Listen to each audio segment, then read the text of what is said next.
The first goal of every aspiring reader or current reader is setting up a new reading habit. Hey guys, my name is Ryan Perez, PerezTheDev, and in this video, I'll be sharing with you 5 different tips on how to create a reading habit.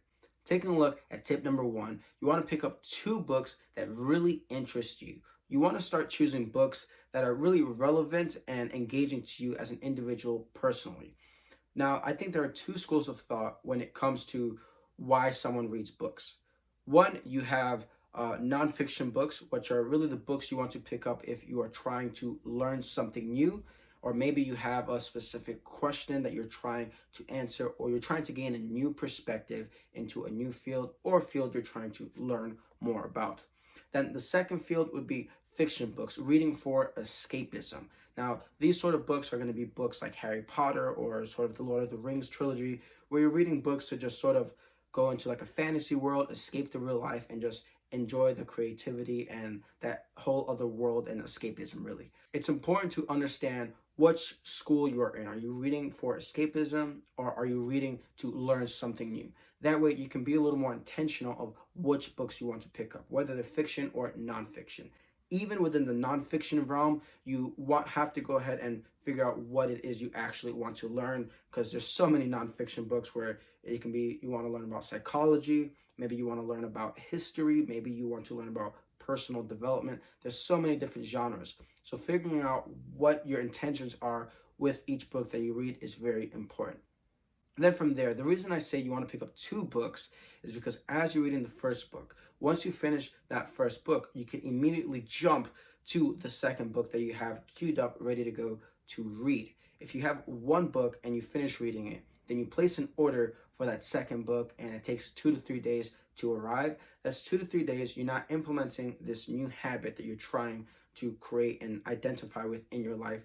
And that's 2 days that you spend possibly losing that habit, and you might not even get back on the habit. So when you have a book lined up ready to go right after the current book you're reading, you can much easily jump from one book to the next. And once you have your second book, you can order your third book and so on. Just always make sure you have an extra book ready to go, so when you do finish that book, you can just jump straight to the next one and just continue that habit, and you're minimizing as much friction as possible. Taking a look at tip number 2, you want to set a specific reading goal and really a specific goal amount by scheduling in your time for reading. Now, when you go ahead and set a time, you can either set a specific time or amount of time you want to read, whether that's 5 to 10 minutes a day, or you can set up a set number of pages, a minimum number of pages that you actually want to go ahead and read. For example, when you're starting off, I've heard many people say they want to read 3 to 4 hours every single day. But when you're starting off, why not go ahead and try and read for about 10 minutes? See how that works for you. Maybe even 5 minutes if you have to. From there, you can also take a look at, you only want to read for about 2 pages a day. Maybe that takes you 5 to 10 minutes. Maybe you want to read more. But figure out what your goal is. That way you hold yourself much more accountable to the goals you actually want to achieve. And you have a sort of goal to hit. You can use it as motivation for the day. Hey, I'm still 1 page short. I'm still 2 minutes short of my goal for the day of reading. So, it can sort of hold you accountable to that. Now, when you also go ahead and set up these goals, this schedule of reading, you want to try and minimize distractions, which actually leads to our third tip. You want to go ahead and anticipate any distractions to really set you up for success. Now, what do I mean by this, by anticipating any distractions? Really try to take some time to think, what is it that really captures most of your attention? I know from experience, for me, it's mostly my phone, it's neighbors, it's family, music, different things like that. So figure out what those distractions are for you and try and minimize them as much as possible. I know a phone can be a common distraction for most people, especially when you're trying to read a book and you're trying to get that peace of mind, that quiet environment, and all you hear is buzz and ring, everything from your phone and your family.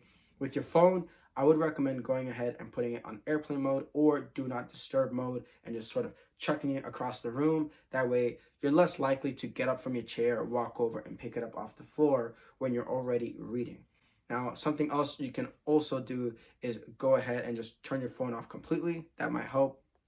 And another thing too, I know some people enjoy keeping their phone on them to maybe search things up, to look words up as well. Why not go ahead and grab a composition book and write those words down, or you can always circle the words within the book. And another thing too, if there are internal distractions that you have in your mind, like, oh, these different chores I have to go do, or the tasks that I have left for the rest of the day that are really blocking you from reading and focusing in on your book, that's also where the composition book also comes in handy. I'm trying to see if I have one here, but a composition book would also be in handy because you can write down any of those big tasks that are on your mind that are taking up space, and just acknowledge that you have them and just write them up right there in your composition book, acknowledging what it is that's up there, and then you can get back to it at a later time once you finish your actual reading. That way you're minimizing distractions. Now, if it's sort of a noisy environment, maybe noisy family, music, neighbors, try and find an environment that's a bit quieter for you, whether that's going to the park, that can be going to the library, whatever works for you.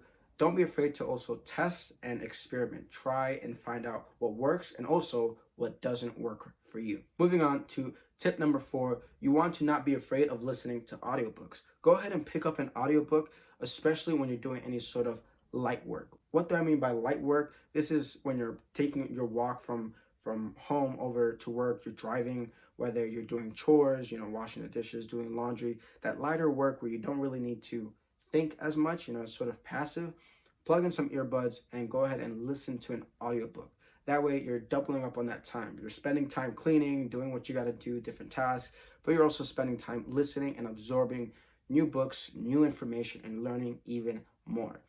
Now, with the audiobooks, I will add a little asterisk there, if you will, of don't be afraid to also test and experiment which audiobooks work for you. I found if I'm trying to pick up some sort of like a more technical audiobook where it's something like programming, I'm not going to want to listen to the audiobook because it's something I want to sort of look at the code, better understand. But if you're picking up books that are more specific for, let's say, history or something that is a little bit more linear, then definitely go ahead and those are the audiobooks I found really work for me. But again, everyone's different, so maybe you can listen to all audiobooks, props to you.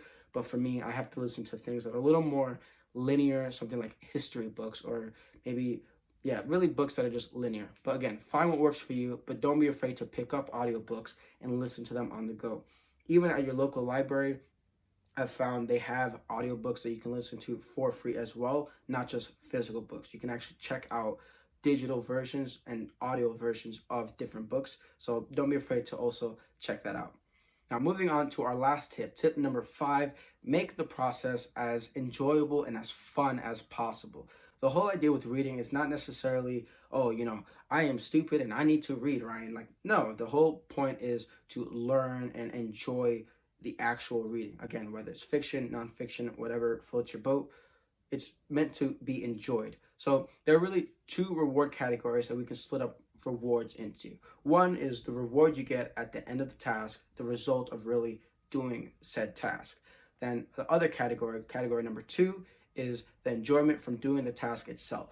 Now, ideally, with the enjoyment of doing the task itself, task number 2, that comes over time. When you're starting off, don't be afraid to reward yourself of doing the task. For an example, let's say you want to go ahead and pick up the 7 Habits of Highly Effective People.